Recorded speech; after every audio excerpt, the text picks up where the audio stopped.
তো যারা সাইকেল জানে না, তারা শিখতে চায়, তাদের উদ্দেশ্যে কি বলবে? নন সাইক্লিং ক্যান্ডিডেট টিনাদির মুখে শুনে নিন শেখার অভিজ্ঞতা। আচ্ছা, তোমার নামটা বলো। টিনা পাল। তুমি কোথা থেকে আসছো?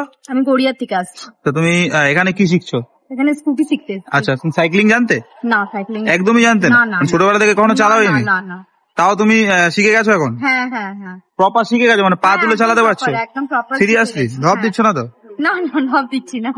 ওকে, তো তোমার মোটামুটি কটা ক্লাস লেগেছে? আমার মোটামুটি 15টা ক্লাস।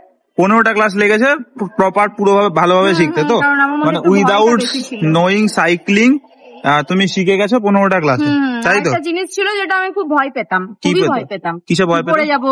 আচ্ছা, লেগে যাবে, একটা ফিয়ার ছিল। হ্যাঁ, খুব একটা। আচ্ছা, তো যারা সাইকেল জানে না, তারা শিখতে চায়, তাদের উদ্দেশ্যে কি বলবে? হ্যাঁ, একদম এখানে জয়েন করতে পারো। দাদারা এখানে খুব ভালোভাবে শেখায়।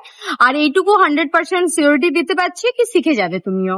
100% শিওর শিখে যাবে তো? হ্যাঁ হ্যাঁ হ্যাঁ। ওকে, থ্যাংক ইউ টিনাদি। চলো তুমি টার্নিংটা করো আস্তে আস্তে। সোজা যাবে, মোড়ের মাথায় হর্ন মারবে।